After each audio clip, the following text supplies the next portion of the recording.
All right, good afternoon, everyone. I'm Dave Winokur with the Western Fire Chiefs Association and pleased to bring you today's offering from Fire Tech U, where we're going to speak with the folks from the Earth Fire Alliance about their work, the work they are doing. Technology adoption requires adaptation, and adaptation can be either evolutionary and positive or revolutionary and disruptive. Historically, the fire service has not done well with revolutionary, and I certainly would not suggest being the first one to try it. The work Earthfire Alliance is doing recognizes that neither users nor use cases are the same, and it is critical to provide information in the appropriate form and level of aggregation to meet the user's need for their use case. Fires are not going to wait for the spinning wheel on your screen to stop spinning, and technology must be able to provide actionable insights at the speed of relevance to be beneficial to the work we are doing in a chaotic, forward deployed environment. These themes have been foundational to the mission of Fire Tech U as we seek to build tech fluency amongst fire service practitioners with an emphasis on the integration of multiple streams into single comprehensive systems, because collectively, we must be able to sense and make sense while operating on the edge in a dynamic environment, often from the cab of a pickup truck responding code 3.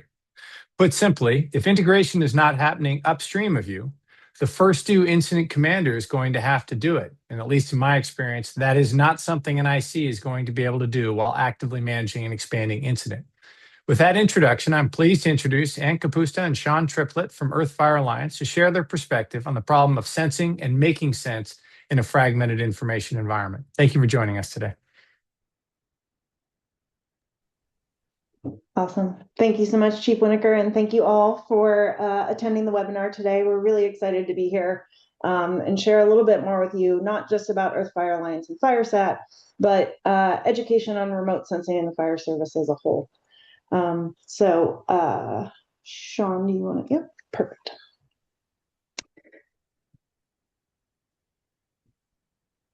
Cool.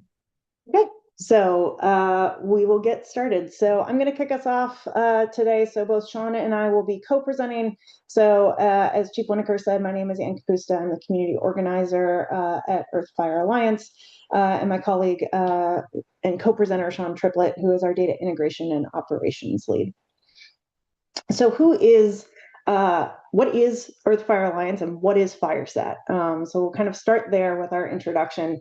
Earth Fire Alliance is a community-led global nonprofit that was established in 2024 with the explicit purpose of delivering transformative real-time data from all wildfires on Earth that will change our approach and relationship to fires. How we're doing that is through our flagship program to start, which is called FireSat. FireSat is a space-based fire detection and characterization system designed specifically for wildfires, providing timely and trustworthy data directly to agencies around the world who protect their communities. It's a purpose-built system for wildfire based on needs of the user community. And FireSat has, in a broad sense, there's lots of details that we could get into here, but for the numbers and for this presentation, I'll just go over it at a very top level. So the FireSat constellation, what that means is we've got 50 satellites orbiting in low Earth orbit in our full constellation when we get there by the end of the decade. This will give us a 20-minute average revisit for every point on Earth when we have that full constellation up. The instrument on board the FireSat spacecraft will collect imagery in the infrared thermal spectral bands. So we have multispectral simultaneous imaging in 5 bands across 6 channels. So that includes the visible, the near infrared, the shortwave, 2 channels in the midwave to make sure that we don't oversaturate. We can collect both small, cool start fires as well as large, long duration crown fires without oversaturating, and then the long wave channel. Sean will get into that a little bit more further in the presentation to talk about what those channels mean and why we're deliberately collecting those for fire. But for the system specs, it's important to note that we've got all of those simultaneous collections. We image in an 80-meter average resolution. We're 50 meters when we're directly overhead, and the ability to sense down to a 5 by 5 meter hotspot detection. So very high spatial resolution. And those 6 channels, by simultaneously collecting, we have a very low false positive detection. So we can factor out things like known emitters and heat sources, make sure that we don't trigger on things like sun glints off of metal roofs or solar panels, and that really we've got high accuracy on that we're actually detecting fires. With the full constellation, we'll cover 99% of Earth's wildfires, with our initial operating capability going up this year. So under a year to our initial capability, which is our first 3 spacecrafts, which will give us a 12-hour revisit rate. By 2030, we'll have the full constellation, which will build up the full 50 satellites and a 20-minute revisit. I also want to touch on Earth Fire Alliance's operating principles. So when we established the nonprofit, it was really important that we kept a couple of key things in mind that we had heard from the community. So the first is fast action. And this is a mandate that we heard across the board and talking to users around the world, is that this data is needed yesterday. So we need to turn it on as quickly as possible. And not only do we need to get the new data source up there, but we need to deliver that data in a time frame that makes it operationally useful. So both getting new data and then making sure that it gets into the hands of folks who need it on the ground.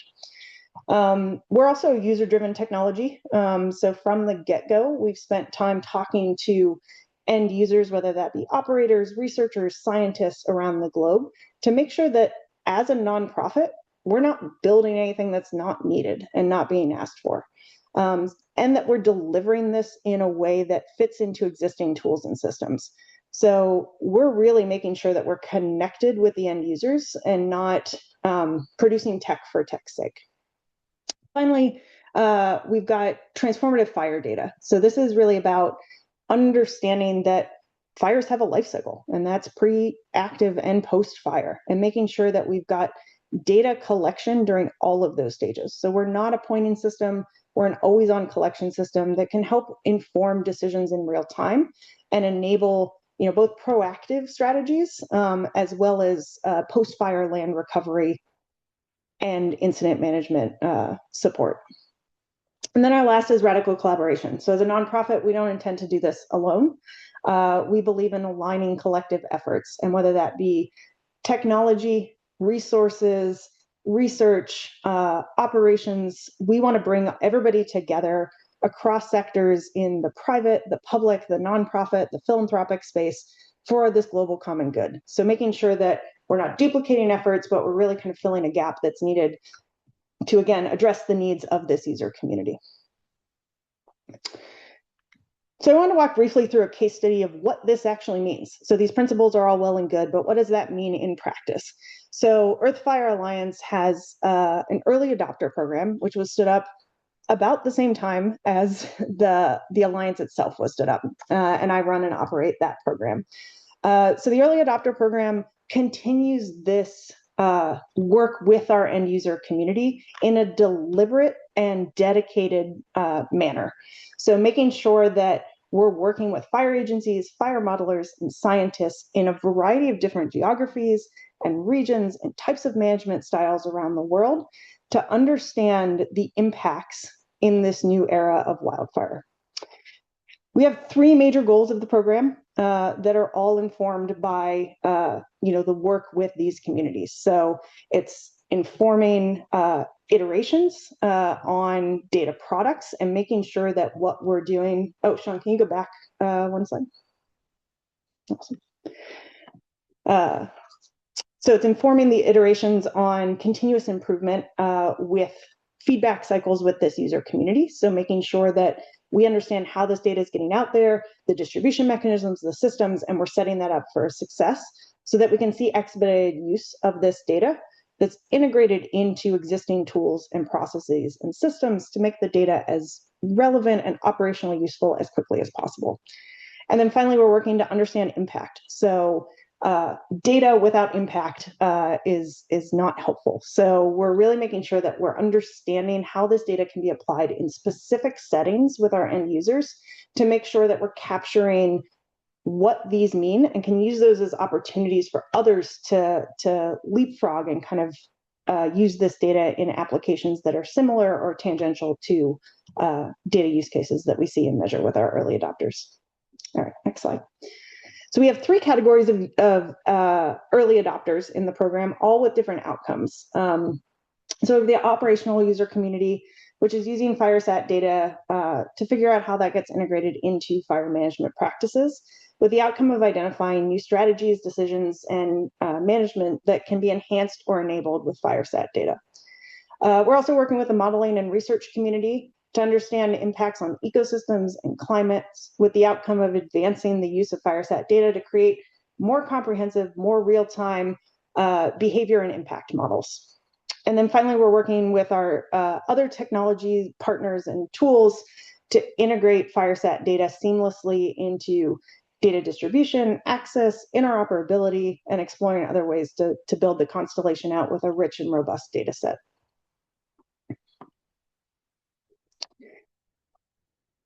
And I brought this, kind of early adopter program in at the beginning here as a case study to really talk about the importance of the operators in the process of new technology adoption. It's so critical that, data isn't just dropped on the doorstep, but it's really integrated into the systems, tools, and operations that the fire service and folks like yourselves are needing and using already.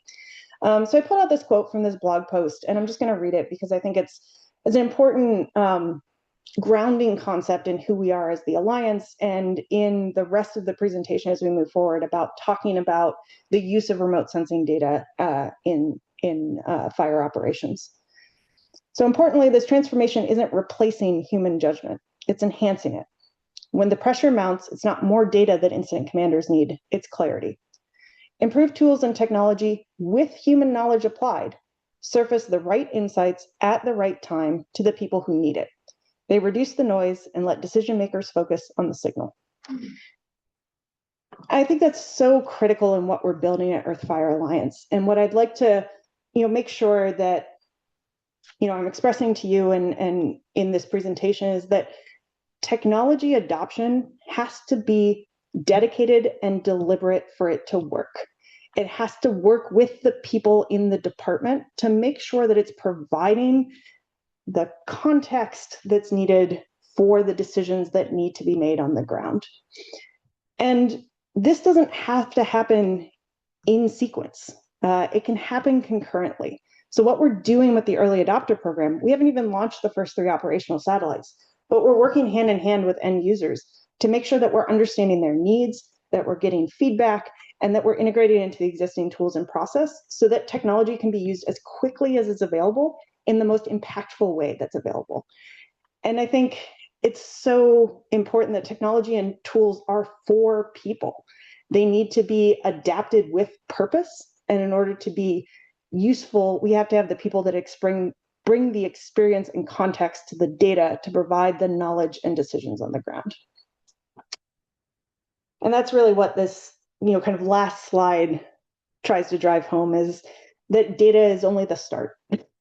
Data has to lead to action, but there's a lot of steps along the way that involve not just technology and tools, but people in that process and people with experience and knowledge that technology and tools will never replace. So data becomes information when we can provide context and analysis, consolidating and combining multiple different data sources together. Information becomes intelligence when we provide insights by people, drawing on experience, regional response strategies, decisions made, land knowledge, historical, events, anything that can be applied to this information to provide that insight. And then intelligence becomes action when we can apply well-informed decisions from targeted, directed, and synthesized data intelligence. So it's really, data is just the first step, but the best outcomes occur when we connect fireline expertise with fire tech. And now I'm going to hand it over to Sean to get into a little more details of what that actually is. Okay, thanks, Ann. Yeah, and just to follow on that, I spent over 20 years of my career working on various incident management teams, supporting fires, hurricanes, floods, shuttle recovery, all those fun things around the country. And quickly learned early on in my career that you can collect all the data you want, but if your end user can't access it, doesn't understand it, or is not able to integrate it with other decision support tools, you're just making a lot of noise. So we really are focusing our mission on providing data so that it's turned into actionable intelligence and it gets into the hand of the end users. So to move on to a little bit about remote sensing and its use in wildland fire. So just like we have our fire paradigm of pre-fire, active fire, post-fire, remote sensing, especially when it comes to imagery, covers all three of those areas, those mission areas. When you think about it in pre-fire, you can look at it from anything from risk assessments. If you've done a CWPP or updated a CWPP, you're integrating data into a GIS or models that most likely that data was built and collected using some form of remote sensing. Just a simple thing, a Smoky Bear's arm and your fire danger, through the NFDRS. There's a variety of information collected through non-traditional remote sensing systems I'll talk about here in a minute that apply to that model that comes out to what is extreme fire danger. Obviously, in our active fire, we're very used to seeing satellites, aircraft, helicopters, other types of cameras that detect, monitor, help us characterize fire, and most recently, really getting into smoke modeling and mapping. And then that post-fire area, looking at as the fire goes out, as we all know, that's when the real work begins, because you have that burned area assessment, you got to stabilize that land. But really, you can take a look and use that data to restore the land and to start building a long-term, so you can build, your community can become fire adaptable and become more resilient. So lessons learned and looking at those burn severity patterns. So 20 years down the road, that doesn't happen again. Most importantly, is remote sensing by itself is like, say, one system. It's not a tool. It needs to be combined with other systems. So here's an example of FireSat collecting a very small pixel in Southern Oregon. Made a determination that was probably a wildfire, looked at some ground-based cameras that were in the area. So when you do that intelligence fusion or that sensor fusion, here you have a ground-based camera looking at a fire from a horizontal perspective, seeing the night wispy smoke coming up. You have the hot pixel that was detected as FireSat flew over at 600 kilometers. And then the next day, Sentinel-2 from the European Space Agency flew over, and we were able to see those two little small burn areas for some roadside fires. So here's a classic intelligent sensor fusion looking at one fire from three different systems. Some non-traditional remote sensing platforms that you're probably that you've used but didn't think in terms of remote sensing. So our remote area weather stations, across the United States, we have about 2,100 remote weather stations. They started out in 1978 and as fixed stations and slowly built out that capacity. The IRAWs, or the portable RAWs, really kicked off in the Exxon Valdez oil spill. And now we deploy those IRAWs all across as we grow across incidents to provide spot weather. But really, that remote weather station is collecting information about the long-term climatic conditions of that area, which has now been built into a model that's giving you NFDRS. So what are your 1,000-hour, 100-hour fuel moisture loads? When we put lookouts and fire towers, and we started, realizing that they were excellent, not only for detecting fires, but taking weather observations, putting out a sling psychrometer, and more recently, Kestrels. We were, measuring moisture and temperature. And today, as firefighters, if you have an FFT1 task book, you're going out and collecting weather to gather spot weather information on a large active fire, maybe an initial attack, to get a spot weather forecast, or if you're conducting a burn, trying to get the right weather conditions so you can put fire on the ground. We're all very familiar that wildfires start by lightning, and lightning is remote sensing. So we put sensors out very similar to RAWs to detect that electricity in the air. We can triangulate that position, and then we can go out and see if there was a fire or started by that. And as I said, most recently, air quality and smoke. We put very similar stations out there to measure that 2.5 parts per million to get an idea of how hazardous that air quality is. This graphic is an example of here in Idaho, up in Garden Valley. A couple of years ago, we had some fires. 150 is about considered a very hazardous air. At this time, you can see we were at 903 parts per million. So very smoky atmosphere, but we were able to put scientific data to that by measuring it with a remote sensing system.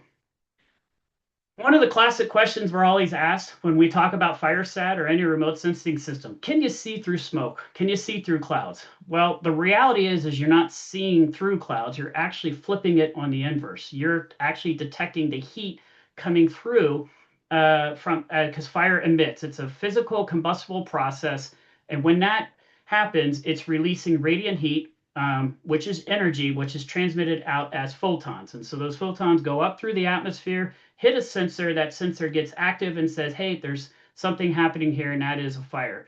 So if you take and flip that, if you've been out on a hot Sunday or Saturday afternoon in the middle of the summer and the sun's just really beating down on you, and then you have a cloud go across, there's still a lot of heat in the atmosphere. It's still very hot, but you don't have that bright heat hitting you from the sun because now that water vapor from the cloud has gone over. And what it's doing is it's diffusing out or absorbing some of the energy that sun's hitting you. So if you think about that same principle, a wildfire burning on the ground, and if a cloud goes over, when that cloud goes over, it's absorbing that energy and that heat, and that is impacting its sensor's ability. So can we see through smoke and clouds? It really depends on the environmental conditions. One of the things when we designed FireSat, though, is we designed it to be able to detect very small, cool fires as well as those really hot fires in hopes that we can get some of those photons that make it through the cloud. But in in the imagery here, I have a blow up day 2004, June 29th in central interior Alaska in the western Yukon Territory. As you can see, I lived in Fairbanks at this time. It felt like the whole world was on fire. There was smoke, there was fire everywhere. But the MODIS sensor on the satellite was able to detect the heat because we were just dealing with smoke, which does not diffuse out that energy. Another form of remote sensing that has really exploded over the past few years and grown into a major source of intelligence for the fire community is ground-based camera systems. And there's a variety of out there. There's commercial, there's nonprofit university consortiums, and we even have government-based cameras. And cameras that you're probably not thinking that could be a fire camera, but is a camera. So the map I pulled up here is a coverage map. This is not a complete coverage map. This is really focused on some of the nonprofit university and government systems. What's included in here, probably two very well-used camera systems that you're not thinking of as a wildfire camera system. So here, cameras by Department of Transportation out all along interstate corridors and state highways. And those FAA cameras especially at the remote and rural airstrips. Having those camera systems available, you can see smoke, you can see those remote rural areas and get an idea what's happening there. We also have kind of two types of camera systems. So Pano AI, one of our commercial companies, they are able to put cameras up there. They have an artificial intelligence platform in the background that takes the image in and detects the smoke. And then we also have portable camera systems that we can put out there. Here's an example of a portable camera system that was deployed on a Caldor fire in South Lake Tahoe on a ski lift. So we could get an idea of what the fire was doing as it burned up towards the Sierra Crest. The capabilities of camera systems, most of them are visual, so basically representing what your eyes see. Some do have infrared and low light capabilities, so great for seeing fire at night, being able to see the fire as that light emits from it and can see the twinkling of it from that camera system. And a majority of them today, but not all, have point tilt zoom. So if you're one of the lucky few that have the ability to log into a system and grab control of that camera, you can pan it around, look at the 360 viewscape. You can also tilt it and zoom in on locations. One of these are great visual intelligence systems, but one capability that these systems don't do is provide you data. So you're not actually to take data from a camera system and plug it into a GIS or plug it into your models or decision support system, but it still gives you a very good idea of what's happening on the fire. This is not supposed to happen like this. What we're looking at here is supposed to be some aircraft intelligence, and unfortunately this image freezes on here, but what I was going to talk about is aircraft has grown to be a large contributor to fire intelligence.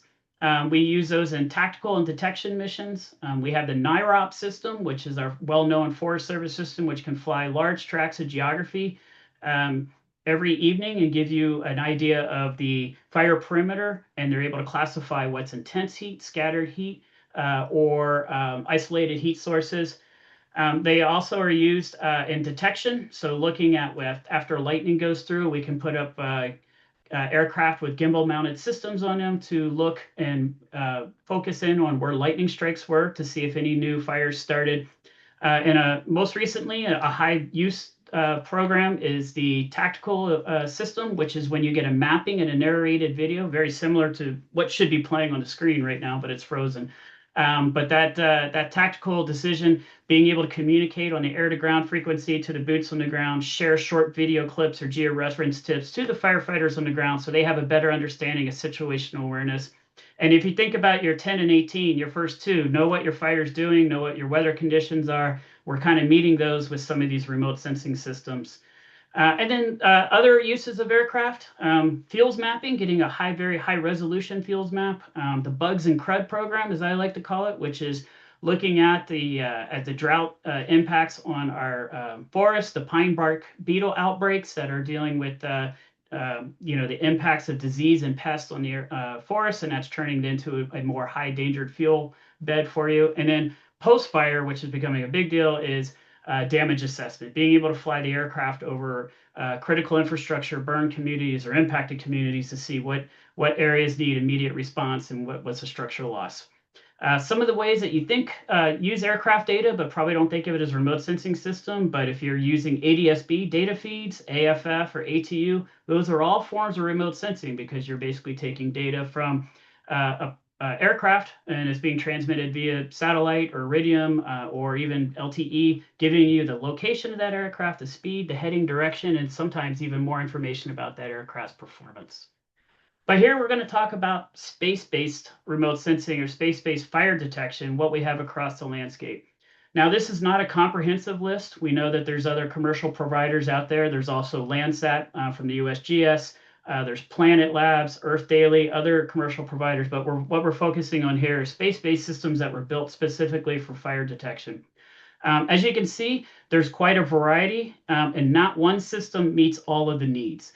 You have to think about, are you looking at a broad geographic area, so maybe the Pacific Northwest? Well, then a system such as GOES 1819, probably GOES 19, because you're going to want to be looking at the Western United States. What is the weather in that area? What's the fires doing? Are there new starts? MODIS, Terra, and Aqua, they have been the workhorse fire detection, fire characterization satellites. Launched in the late 90s, full operation in the early 2000s. But unfortunately, those two systems are sunsetting.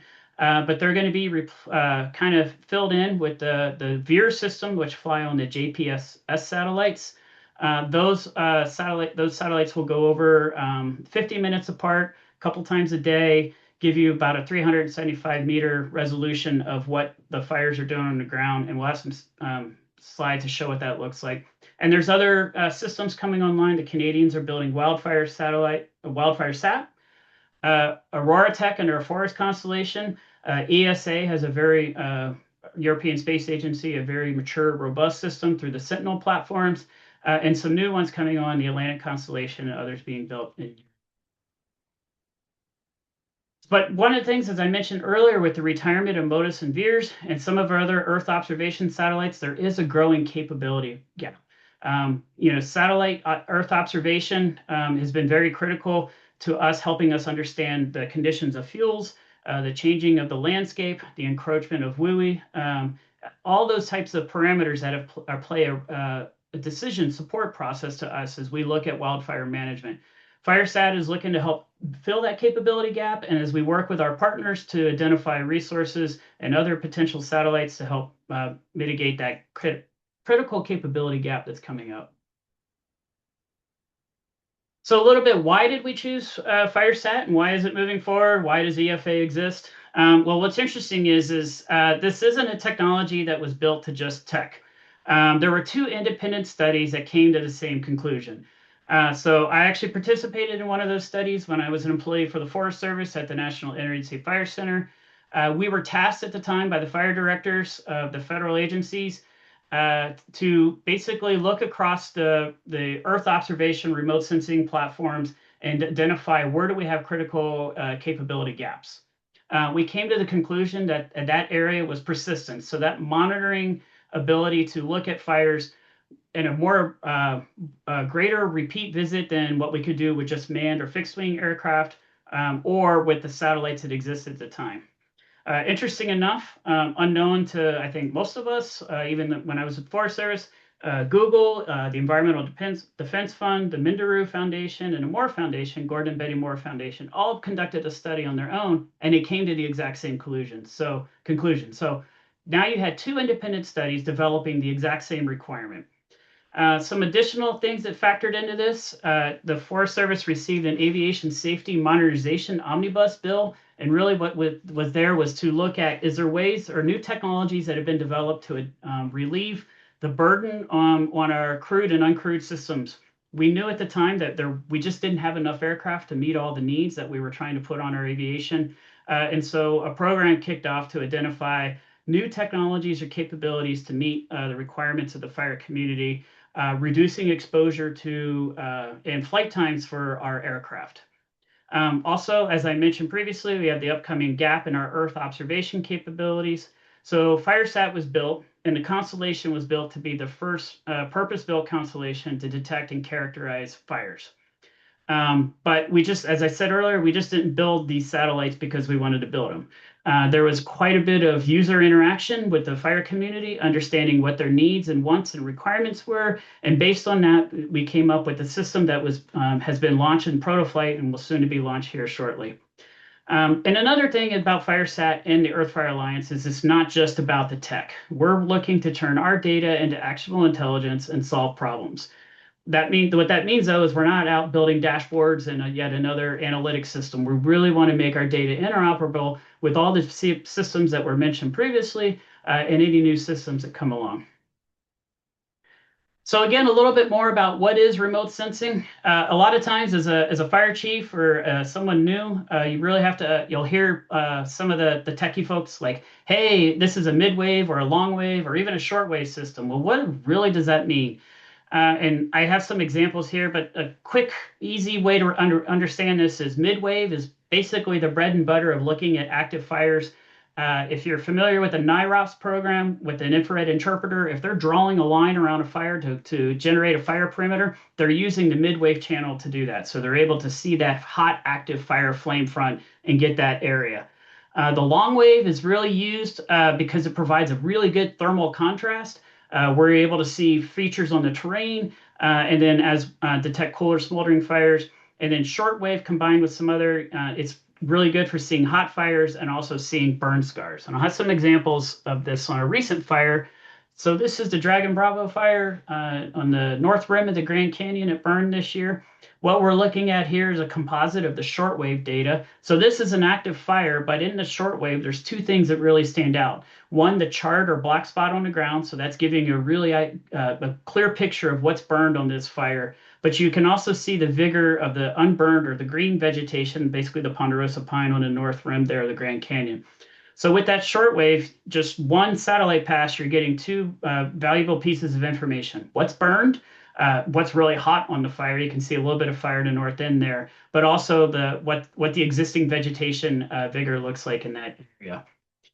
The next one is, so you can pop in on the midwave, and on that midwave, that fire really pops out there. So where are the hot parts of the fire? And where is the most active flame fronts? And so from a decision maker standpoint, if you have this type of data, you can say, okay, where am I going to focus my suppression resources? Where's that fire going? So if it's very hot here, what's the fuels in front of it? What's the critical infrastructure? Do I need to start, doing some contingency planning because I now have a new hot active front? One of the things about the midwave, especially with the FireSat sensor, is Ann had mentioned earlier, we focus on two channels here within this, and one is because we want to be able to see the cooler fires, but also on that hot side of the fire, we don't want to oversaturate. So the way to think about this when someone says oversaturate is if you go into a really dark room, close your eyes and let your pupils kind of really get used to the dark, and then turn the lights on real quick and look at them. Your eyes kind of get overwhelmed or ballooned out. Same thing happens as the satellite's coming over, it's detecting fires, and it gets over a very hot fire. We see this quite a bit on like the VIIRS and MODIS sensors where they get over that really hot fire and the sensor just goes boop, and then you just get a lot of pixels that show up hot, when really it's only a small set of pixels, but there's just so much radiant energy coming off that fire that it looks bigger. And sometimes that radiant heat is also transmitted up through the column, and you'll see that heat pushed with the column. And so you can you can oversaturate the sensor with just that type of energy. And now the long wave here.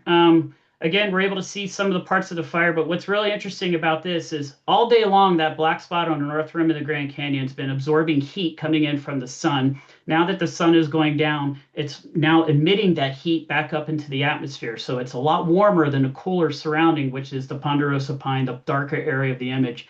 And if you notice the colors, that emitted heat, well, that's pretty much showing it's the same temperature as the bottom of the Grand Canyon. So go down 6,000 feet in elevation into the rock hot areas of the bottom of the Grand Canyon, you're getting same temperature. So you get a good idea about the temperature contrast here.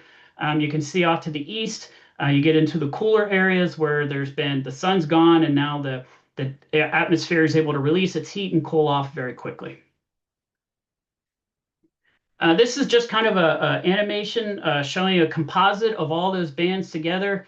You can see just starting out with what the Grand Canyon looks like and then with the FireSat imagery over it. But what this is, it's giving you multiple sources of data from one sensor, depending on what type of decisions you're responsible for or what type of information you're looking at to understand this fire. Here's the different capacities of the satellite. To move on to Canada, this is a Beef Creek fire that was captured 3 subsequent days this year in September. On the left-hand side, we have what I just talked about, that long wave, mid wave, short wave composites showing you 3 days of imagery. On the right-hand side there, these are the fire products that EFA will be providing to our early adopters and to the firefighters in general. Very similar to what you see with the Modus and Veer systems. So 3 days, with the 5th being the yellow, the 6th being orange, and then finally the 7th being red. So you're getting a fire progression of the Beef Creek Trail fire from 3 different captures. So what does that mean when you say we're going to get you data? So with a FireSat system, very similar to like you see with Modus and Veers and other systems. So think about the satellites going over, it's observing, it's collecting that data. Immediately it's processed and sent down to a ground station where that ground station receives it and goes into a remote sensing software package where it's calibrated for the different radiances. And out of that, we're producing fire products. And these are the 4 standard fire products, which have basically been used by the fire community since Modus and Veers. But we're looking at it from a much more accurate, higher temporal visit with the FireSat constellation. So hotspots. So basically you're getting the center pixel of that hot fire. Inside that hotspot, we're calculating fire radiative power. And what fire radiative power is, it's a calculation of how much energy is actually being emitted by that fire. So think about just, we like to use BTUs or ERCs or something like that when we're looking at fuels and the amount of energy. When you collect that data with the satellite, we calculate that as fire radiative power. That gives you really a good idea of the combustion of that particular fuel type and how much energy is being released up. In addition to that, we do a pixel clustering algorithm. So we take all those hotspots and then we run an algorithm that generates a pixel cluster. So basically, you're getting a fire perimeter out of that, or a perimeter of the cluster of hotspots. And then as you go and take and put in subsequent FireSat passes and you're building those perimeters, you're starting to build out a progression of that fire. From a research or from a fire modeling as an F-band or an LTAN, you can start to look at that as like a fire progression or a rate of spread type using the satellite data. So then you can take that and put it into some of your models and help calibrate them. Is a fire progressing or burning through the fuel types at the rates that we thought that it would with some of the models that we've run. The last thing that we'll be providing to our science and research community is those single channel frames, and that'll allow the science and research community to get in there and do some extensive analysis of fires as they burn through different fuel types and different climatic conditions and different topographies, really starting to hone in on how well our models and our predictions are lining up with what's actually happening with fire on the ground. And for some of our large fires and fires that we're working with, especially through our early adopter program, and then as we move through the community, we will be providing basically what we call quick look geotiffs, which is basically taking all 5 bands, 6 channels, stacking them on top of each other and giving you a multi-banded composite image of the fire. So you can go in and look at the short wave, the long wave, the 2 mid waves, and do your own analysis and determination of what the fire is doing, and use that to help inform processes that you're trying to basically inform models and decisions that you're working on as you're managing that fire. How do you access the data? For the broader community in the wildfire space in the United States, we're predominantly an Esri-based system. We have a very mature organization through the National Agency Fire Center and the NIFC org. EFA has their own Esri org in partnership with ESRI. We're going to be providing data, those standard fire products, as vector streaming services. So think of it as like a JSON or a REST endpoint. So that will directly ingest into any of your GIS systems, into your web-based platforms. If you're going to be a WIFTAC user or any of those mobile mapping systems, Tablet Command, etc., TechnoSilva, we can get the data into there very easily. For those that prefer more of an open source and want to get into some of that, we do have GeoServe as a possibility. That GeoServe system will allow data to be served up and then also take advantage and leverage some of the GDAL tools that are available through some of that system.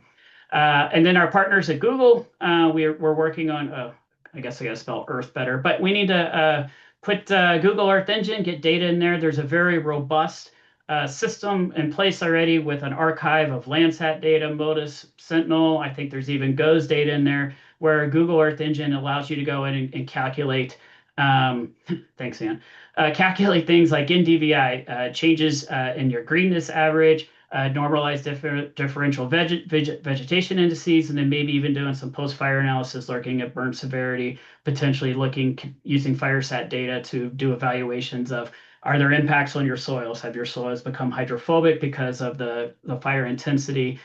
Basically nuke that soil, change the chemical composition of it, and now it's hydrophobic. And again, we'll have a long-term data storage archetype. So we're not just collecting data and then throwing it to the wayside. We'll have an archive in place. So if you're a researcher or want to go back and look at what a fire did in the previous year, the previous years before that, we'll have a system in place where you can go in and access that data.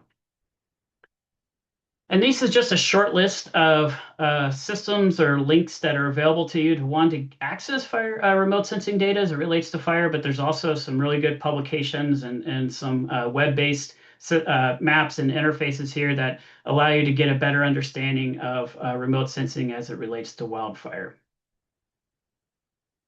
So thank you on behalf of the Earth Fire Alliance, the FireSat program, and all of our partners. We really appreciate the time. And Ann and I are available for questions. Here's our email addresses. Feel free to reach out anytime. And with that, Dave, I'll turn it over to you. Great. We've got a question here from Luke Mitten saying, as a local fire district chief and incident commander, I'm looking for tools that can detect incidents as early as possible and quickly provide useful information to support decision making. I want something that helps dispatch, responding units, and incident commanders figure out how to staff, respond, and manage incidents while also tracking resources to make sure they're being used safely and effectively. Right now, there seem to be many different vendors and platforms. It's not clear how they're supposed to work together. Excellent question. That raises the question of whether there's something like Irwin that can pull all this technology and data into one place so it can be used in a consistent, standard way. So I think it's a great question. And I'm going to answer this by no, there's not a system because even Irwin, but there is a process. So Irwin is a system, like you said, that pulls data together. I don't know, I think there's over 200 systems. And then builds data streams that feed into Wildcat, Tablet Command, and all those other systems. One of the things that we're looking to do is through our data interoperability program is we will provide the data as an endpoint, just like Irwin does, and then it'll be up to any of those different systems that you're looking to use, have that data available plugged into there. And so with EFA, focusing on providing equitable data across the country, through our partnerships like we have with the states and the federal community, leveraging the NIFC org, we'll be making our data available as an interoperable service. So it could easily go into Irwin and integrate with all the data that's already there. And then we'll leave it up to the tech guys and the software guys to write the code to answer some of those other questions. Yeah, I would add one additional piece of color, which is the challenge of local control, particularly around technology adoption, implementation, fielding.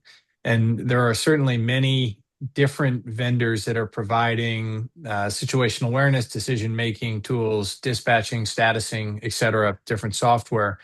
And so one of the questions I would pose in response here would be, when you at the local agency are making your acquisition decision around a piece of technology that's going to be deployed on your engines, that is your bid for success to be the single pane of glass that your responders are going to use. I would really encourage folks to ask that question about how is this vendor that you are selecting to be your aggregator, how are they capable of integrating these other streams? Because in this space, another app is not particularly helpful. One of the sort of bitter laughs I had as we were preparing for this was thinking of the number of times a vendor has told me that, yeah, there's a website with a login that had everything I needed as an incident commander, and just so obviously separated from the reality of a field deployed on the edge environment. The question really becomes is what is your platform? What is your vendor that you have selected to be your primary platform doing to integrate these other things? And that really presumes, though, that at the local agency level, in the acquisitions process, that you've made a deliberate decision that this is going to be the platform to which all your other data streams are going to be aggregated. It is not helpful, obviously, to have multiple apps, each one of which is operating independently, but certainly in the fire service, that's something we have all done, or at least I have done, where we saw something that was neat and we bought it. And then later on, we tried to figure out how to integrate. So really starting with making a decision about this is going to be our platform, and then working backwards from that decision to figure out how to integrate these other data streams. Otherwise, we're just going to end up with this continually balkanized environment where many shiny things aggregated together are no longer very shiny.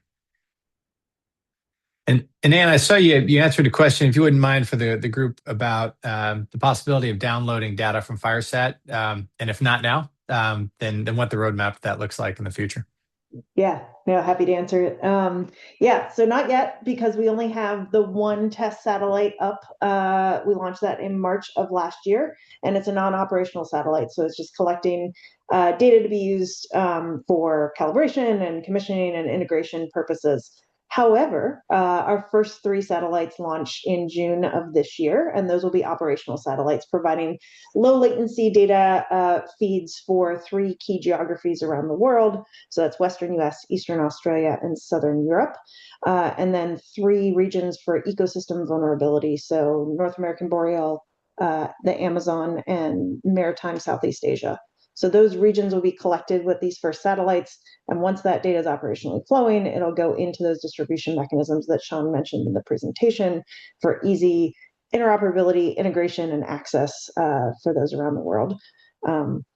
Yeah, so coming soon, very soon, which is very exciting. And then over the next couple of years, we'll build out the rest of the constellation and the global access to that data. So by 2028, we're targeting to get a 1-hour revisit with additional satellites launched. And then 2030 will be the full constellation that'll give that 20-minute revisit. And when we get to the 1-hour revisit, we have the capacity for all global access of data and record and archive and download access of that. And just to clarify, with the first 3 in those selected geography, what's the revisit rate? 12 hours is the revisit, but we're launching 3 birds at one time, which gives us actually 3 observations very close in time, so about 30 minutes apart. We collect 3 rapid observations, and then we wait 10.5 hours, and then those birds fly over again. So that gives us, it's not just a one and done. We collect, kind of a suite of data rapidly, and then 12 hours later. That also gives us diurnal observations, so day and night observations. And we expect we don't know the exact overpass time, but we expect it to be somewhere in the 11:30 range, so late morning, and then obviously the evening pass as well. Wonderful. Well, that becomes very exciting with regard to progression. Being able to get, they are 3 snapshots, but 3 snapshots on top of each other starts to feel like an animation if you flip it at least in that little period, and eventually that will catch some critical fire behavior. I would say with an emphasis on fire moving through the urban environment where we have had a paucity of ignition mechanisms and timing, what the sequence was. It'd be very helpful to have that data becoming available. Yeah. Outstanding. We have another question. As air attack, I would love to see a map of active initial attack fire prior to taking off and arrival at the fire. This would speed up the planning and response needed to the fire. Right now, I arrive at an incident and start planning and reacting to fire when on scene. This would help duty officers and ground personnel as well. I would say amen. Absolutely. One of the things from an operational standpoint that is very excited, not from an air attack, but even slower from a ground attack standpoint, is the amount of time and resources we spend just trying to gain situational awareness. And those are resources that are multi-purpose. And if they are not being utilized to determine the conditions on the ground, they could be utilized for firefighting. And so we are using them for sensing, where we could be using them for operational elements. And one of the things we're very excited about as these tools come online and the data is processed and made available in a manner that will allow incident commanders to have the confidence to deploy resources, not just as a confirmation, but to a degree a trusted agent level where we believe this is the conditions on the ground, that ought to allow us to get much better firefighting efficiency out of our first units when they have some certainty about what they're walking into. For Ann and Sean, any thoughts about how that, particularly about that operational employment and making this data available in a manner that it will be both trusted and actionable? It'd be very helpful. I think to tag on to the question that was mentioned earlier, to meet the requirement that was put in that question there is making sure that our FireSat data or any of this remote sensing data is interoperable with the systems and platforms that was mentioned there. One of the nice things about what we're going to be doing with FireSat by making it available through the services that we're doing is you will not be, if you're an air attack and you're showing up, you could easily pull up the data or quickly pull up the data in a web browser, and you may not have to reach out to the local dispatch or the incident management team to get an idea of what the existing conditions are on the ground with that fire. So as Ann mentioned, three passes in a row, you have an idea of what that fire is doing, what that rate of spread. And then you get out there and then you can have that available to you. But the most important part of that is making sure that our data is interoperable so that as you arrive on scene as an air attack, you have all that information. I just noticed that another question came in there about analysis of early data detecting fires before other existing systems. Well, unfortunately, we only have one satellite up right now. It's a protoflight satellite. So, but we did have early success. The fire that I showed you in during the PowerPoint there in outside Medford, Oregon, that our post analysis of that fire, kind of our AAR, is that no other system detected that fire.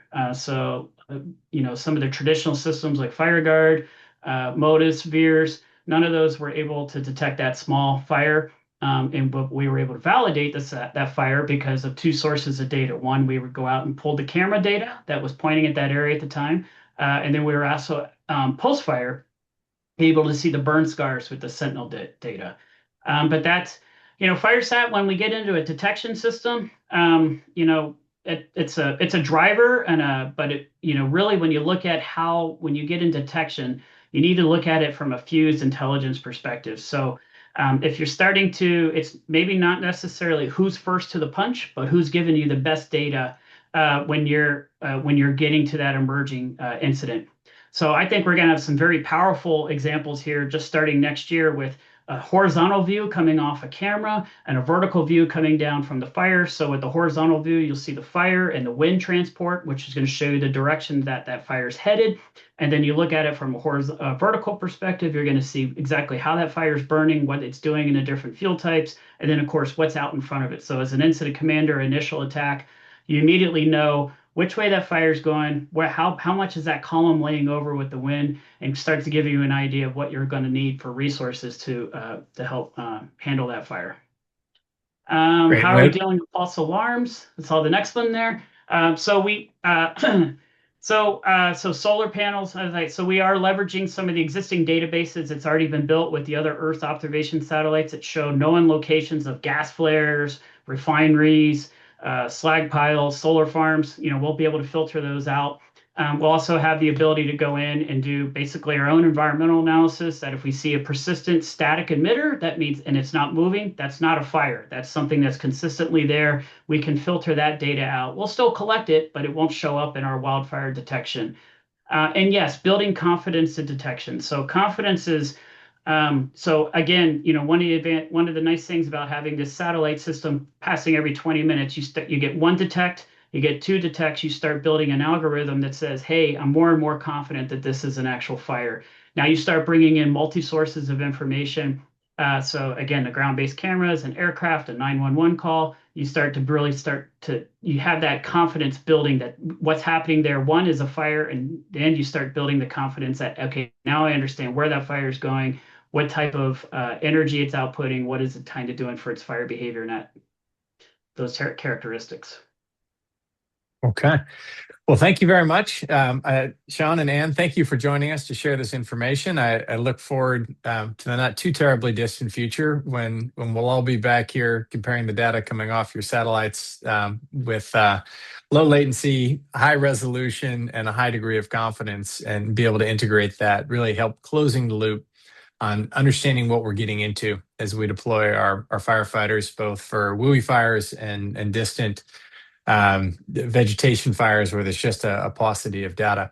Thank all our participants for joining us today. And as on with our previous webinars, this webinar will be available on the FireTech U website hosted by the Daily Dispatch, and appreciate on behalf of the Western Fire Chiefs Association, you all joining us today.